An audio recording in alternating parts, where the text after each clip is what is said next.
à la porte de l'Empire qu'ils l'ont vaincu.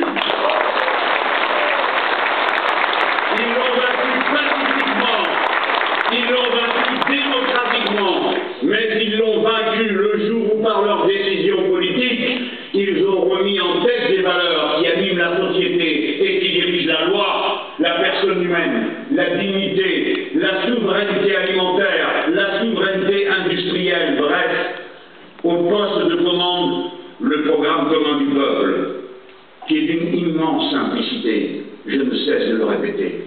Nous ne demandons pas à bénéficier pour chacun d'entre nous des privilèges, par exemple, de la première fortune de ce pays, qui chaque année recueille, sur le dos du travail des autres, 17 millénaires de SMIC, et qui, dans la liste des 10 premiers, voit s'étaler derrière elle des gens qui sont entre 8 et 3 millénaires de SMIC annuels. Non, nous ne demandons pas ça.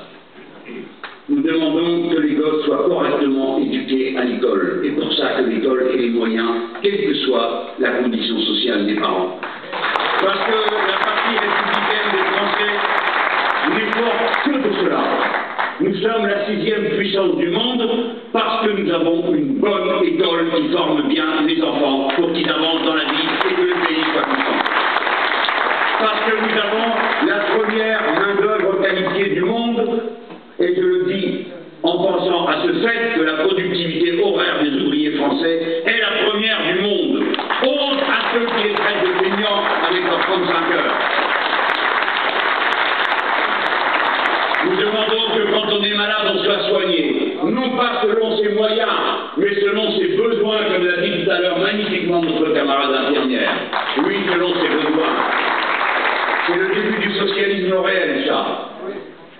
Eh bien ça, on a pu le faire pendant des années. Nous pensons que maintenant que le pays est plus riche qu'il n'a jamais été de toute son histoire, il est possible de vivre dignement, de soigner correctement, d'éduquer correctement, de s'occuper de nos anciens correctement, de continuer à alimenter la magnifique machine de l'intelligence humaine qui fait que dans ce pays, chaque année, on dépose des centaines de brevets, que les chercheurs viennent de trouver le moyen de produire du sang artificiel, vainquant une frontière que l'on croyait infranchissable des limites de la connaissance humaine, que l'on s'est attaqué à la compréhension du génome, que l'humanité, quand on lui donne les moyens de réfléchir, de créer, d'apporter aux autres, foisonne d'imagination, de fécondité, et que seule la retient les logiques absurdes, cruelles, égoïstes, bornées de l'accumulation sans fin du capital, de la richesse et du profit, comme ce qui comptait par-dessus tout dans l'existence, c'est d'avoir avant que d'être,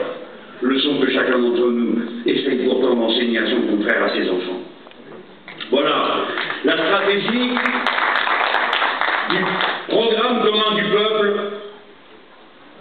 c'est de riposter à la violence du coup qui s'annonce.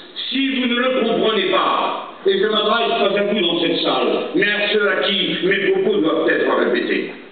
Si vous croyez qu'une élection, c'est seulement la comparaison des scores des uns en face des autres, que chacun a son petit feu sur sa petite popote pour comparer son petit résultat, c'est que vous êtes des irresponsables.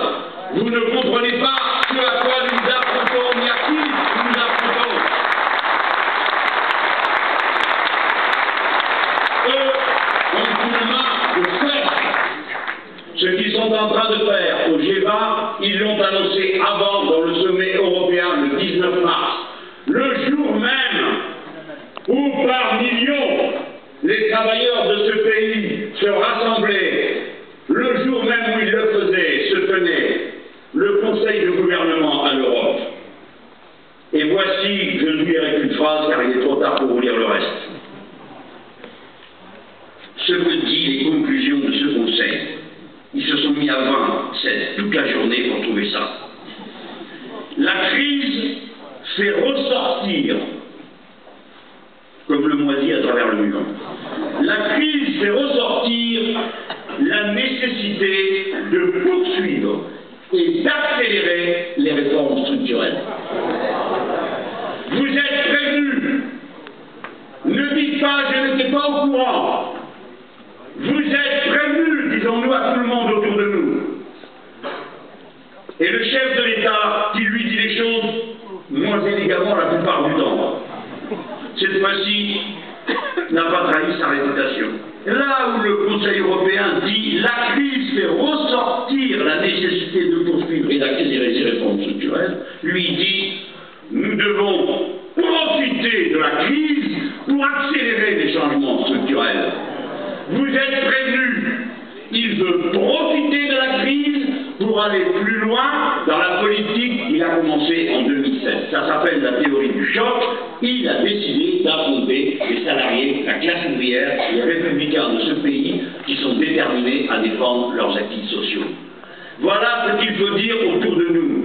Ils ne vont pas arrêter, ils vont accélérer, ils vont approfondir, et d'ailleurs il ne se passe pas un jour sans que viennent de la Commission européenne de nouvelles injonctions, de nouvelles recommandations de libéraliser, de marchandiser dans tous les secteurs d'activité humaine. Je n'exagère pas. Ce que je vous dis là, je le fais en faisant abstraction des citations que j'avais prévu de vous faire parce qu'il est tard. Je n'exagère pas, je vous dis ce qui est en train de se passer et à quoi nous devons répondre comme adultes responsables et conscients en essayant de faire ce qui est en notre pouvoir pour inverser le cours des choses, c'est-à-dire faire de la politique comme des citoyens libres. Tant que nous sommes libres, nous pouvons donner notre avis. Et nous donnons notre avis avec la seule méthode que nous connaissons. D'un côté, l'organisation sociale autour de nos syndicats pour défendre nos revendications. De l'autre, l'organisation autour de nos partis pour organiser la transition politique. Et si quelqu'un connaît un autre moyen, qu'il nous le dise parce qu'on est d'accord pour l'examiner. Mais nous, c'est tout ce qu'on connaît et c'est comme ça qu'on va faire. La grève à l'appel des syndicats, le vote à l'appel des partis, pour la cause pour le milieu.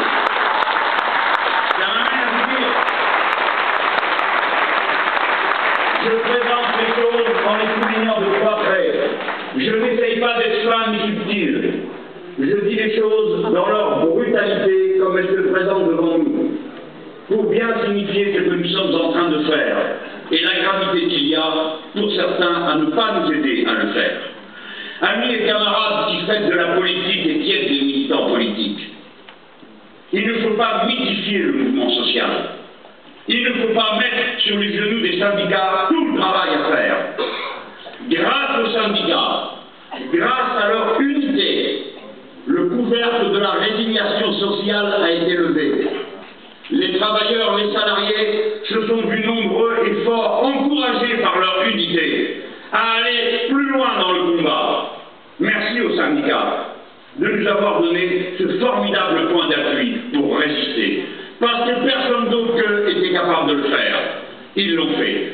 Mais à notre tour, nous devons assumer nos responsabilités politiques.